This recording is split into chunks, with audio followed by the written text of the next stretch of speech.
Okay students, concentration units पढ़े हैं हम, जिसमें से सबसे पहले हम परसेंटेज की आगे से 3 टाइप्स पढ़ चुके हैं और आज हमने उसकी नेक्स्ट सब हेडिंग पढ़नी है, दैट इज़ मोलैरिटी। मोलैरिटी पढ़ने से पहले हम कॉन्सेप्ट ऑफ मोल्स रिवाइज करेंगे, क्योंकि अगर हम मोलैरिटी को यहाँ पे पहले डिफ़ाइन कर लें तो molarity is something when we measure concentration in the terms of moles. What it say? It is a concentration unit defined as number of moles of solute dissolved in 1 decimeter cube of the solution. यहाँ से important बात है number of mole. Number of mole आपने concept of moles पढ़ा था अपने first unit में, और what that say here it is a image from your book of page I guess 11 और 14। आपने कॉन्सेप्ट ऑफ मोल पढ़ा था फर्स्ट चैप्टर में, ये उसका इमेज है। What was the mole? Mole is defined as the amount of a substance that contains 6.02 to 10 to the power 23 particles of something that can be atoms, molecule और the formula units। और जब आप उसको in the laboratory deal कर रहे होते हैं तो उसको quantitatively आप किस तरह से डील करते हैं मोल को, आप जो भी केमिकल सब्सटेंस है उसका एटॉमिक मास, मॉलिक्यूलर मास या फॉर्मूला मास के इक्वल जो अमाउंट है उसको ग्राम्स में ले लेते हैं, तो आप कहते हैं इसको ये इसके इतने मोल हैं। ठीक है, अगर आपको याद आया हो तो एक एग्जांपल और दे देती हूँ यहाँ पे।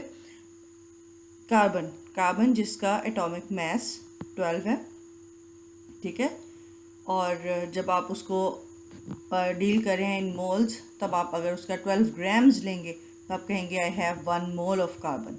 ठीक है, उसके अलावा हाइड्रोजन जिसका मॉलिक्यूलर मास 1 है, अगर आप उसका 1 ग्राम लेंगे तो उसे आप कहेंगे कि ये इसका 1 मोल है। ठीक है, तो यानी जिस तरह किसी पार्टिकल का कोई एटम है, कोई मॉलिक्यूलर फॉर्म में है या फॉर्मूला यूनिट है, वो जिस भी फॉर्म में है उसका जितना मॉलिक्यूलर मास है उसके इक्वल अगर आप अमाउंट ग्राम्स में ले लें तो आप कहेंगे कि ये इसके मोल्स हैं। और वो मोल एक्सप्रेस कर रहा है असल में 6.02 × 10 to the raised power 23 particles, जिसे हमने कहा था एवोगैड्रोस नंबर। ठीक है, coming back to the topic. अब मोलैरिटी में आपको जब पता चल गया कि मोल्स क्या हैं, तो उस अमाउंट के आप उतने ग्राम्स सल्यूट के लें और उसको डिज़ोल्व करें, पानी में सोल्यूशन बनाएं कि आपका टोटल वॉल्यूम जो सोल्यूशन का है वो 1 डेसीमीटर क्यूब या 1 लीटर भी आप उसे कह सकते हैं बन जाए। इसमें अहम बात जो है गौर करने वाली वो है 1 decimetre cube of the solution, not the solvent. यानी आपने 1 डेसीमीटर क्यूब सॉल्वेंट नहीं लेना, बल्कि आपका पूरे का पूरा वॉल्यूम जो है वो 1 डेसीमीटर क्यूब बनना चाहिए। इसी टॉपिक को अभी हम प्रैक्टिकली परफॉर्म करेंगे इसी टॉपिक की कंटिन्यूटी में, तब आपको इसके आइडिया जो है वो क्लियर हो जाएगा। यहाँ से पहले मैं आपको मोल्स को मज़ीद बता दूँ। अब जब आप कह रहे हैं कि नंबर ऑफ़ मोल्स आपको पता होने चाहिए सोल्यूट के, तो नंबर ऑफ़ मोल्स के साथ हमने साथ ही फॉर्मूला भी पढ़ा था कि आप नंबर ऑफ़ मोल कैसे फाइंड करते हैं। आप किसी भी चीज़ के गिवन मास के नंबर ऑफ़ मोल फाइंड कर सकते हैं if you have the mass of solute and the molar mass of the solute.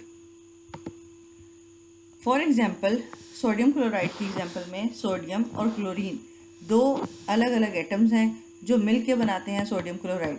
और उस सोडियम क्लोराइड का अगर मैं आपको एक चम्मच दूं तो पहले आप उसका मास कैलकुलेट करेंगे ग्राम्स में, वेइंग बैलेंस पे, कि ये कितना ग्राम्स में कितना अमाउंट दिया मैंने। ठीक है, दूसरा आप उसका कैलकुलेट करेंगे मोलर मास, जो कि है सोडियम के मास और क्लोरीन के मास के इक्वल।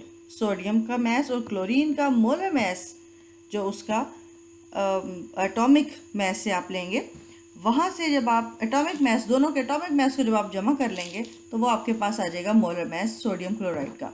वो पुट करेंगे आप फॉर्मूला में तो आपके पास आ जाएंगे नंबर ऑफ़ मोल्स। ठीक है, और उन नंबर ऑफ मोल्स को आप amount of volume of solution से डिवाइड करेंगे, तो ये टोटल जो आपके पास कैलकुलेशन है ये सम अप करेगी नंबर ऑफ मोलैरिटी, ठीक है, या concentration in the terms of molarity. Okay, इसी फॉर्मूला को रीफॉर्म किया हुआ है कुछ ऐसे। ये देखें, नंबर ऑफ मोल्स के लिए आपको चाहिए mass of solute and molar mass of solute, ठीक है। इन दोनों के मिलने से बन रहा है नंबर ऑफ मोल्स, ठीक है। अब नंबर ऑफ मोल्स आपके पास आ गया, आपने उसे डिवाइड करना है सिंपली वॉल्यूम ऑफ सॉल्यूशन से। इसी फॉर्मूला को रीफॉर्म किया हुआ है यहाँ पे किस तरह से कि ये जो है आपका मास ऑफ सोल्यूट, ये डबल इसमें डिनोमिनेटर जो है 2 दफ़ा यूज़ हुआ है, इस तरह से कि ये एक फ्रैक्शन ऊपर है और उसके नीचे दूसरी फ्रैक्शन है। तो इसको आप रिफॉर्म करेंगे तो मास ऑफ सोल्यूट जो है ये ऊपर ही रहेगा और मोलर मास ऑफ सोल्यूट जो है ये आपके यहाँ पे रिफॉर्म करने के बाद नीचे आ गया, ठीक है। उसके अलावा वॉल्यूम ऑफ सोल्यूशन जो था वो ऑलरेडी नीचे था, ये दोनों क्वांटिटीज़ आपस में मल्टीप्लाई हो रही हैं। ओके, अब साथ एक्सप्रेस किए गए हैं इसके यूनिट, जो कि इसमें गौर करने की चीज़ है। मास ऑफ सोल्यूट जिसको हम लेते हैं इन मेजर करते हैं ग्राम्स में, और मोलर मास जिसको हम मेजर करते हैं ग्राम पर मोल में, ठीक है। अब और वॉल्यूम ऑफ सोल्यूशन आपने डेफिनेशन में जिस तरह बताया डेसीमीटर क्यूब में ही लेना है। तो इस सारी कैलकुलेशन के दौरान आपको पता है जो चीज़ें ऊपर आपके फ्रैक्शन में डिनोमिनेटर और न्यूमरेटर में हो वो जो है ऊपर नीचे कैंसिल आउट हो जाती हैं, ठीक है। तो ग्राम चूँकि यहाँ पे भी है फ्रैक्शन के और फ्रैक्शन के नीचे भी है तो ये कैंसिल हो जाएगा, ठीक है।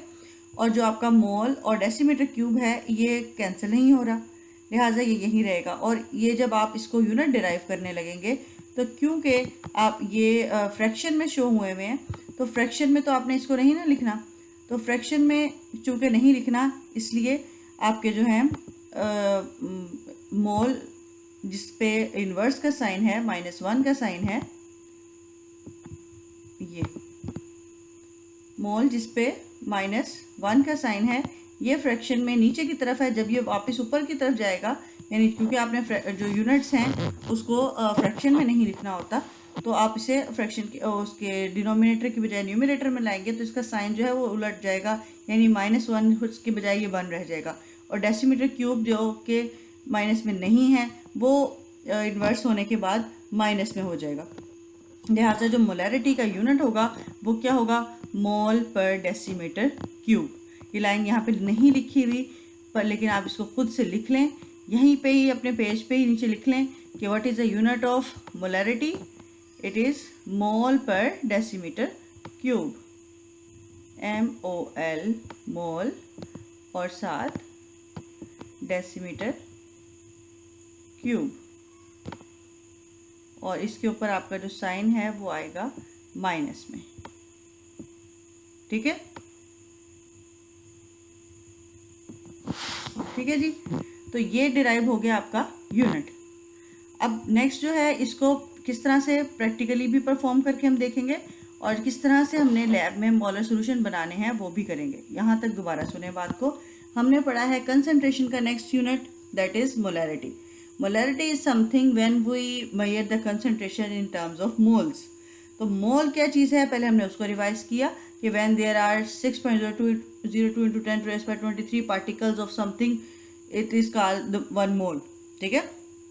और हमने मैथमेटिकली जब मोल को कैलकुलेट किया था तो इस फार्मूला की मदद से किया था। ये फार्मूला हम यूनिट नंबर 1 में पढ़ चुके हैं, मैंने आपको यहाँ रिवाइज करवाया। आप बुक को वैसे पेज पीछे करें, आपको वैसे भी याद आ जाएगा, ठीक है। उसके बाद इसी फार्मूला को हमने रीफॉर्म करके ये फॉर्म बनाई और इसको या इस फार्मूला में हम अगर हम mass of solute, molar mass और वॉल्यूम पुट करेंगे तो हमारे पास आ जाएगी मोलैरिटी, ठीक है जी। अब इसकी नेक्स्ट कंटिन्यूटी में मैं आपको बताऊंगी कि आपने किस तरह से मोलर सॉल्यूशन को बनाना है। इसको एज इट इज़ पूरे का पूरा याद करना है, it is so much important. Molarity को हम रिप्रेजेंट करते हैं M से और इसकी बहुत ज़्यादा एप्लीकेशन है केमिस्ट्री की। कोई भी आपने सोल्यूशन लैब में बनाना हो उसमें आपको मोलैरिटी हेल्प आउट करती है। Okay, it's enough for now.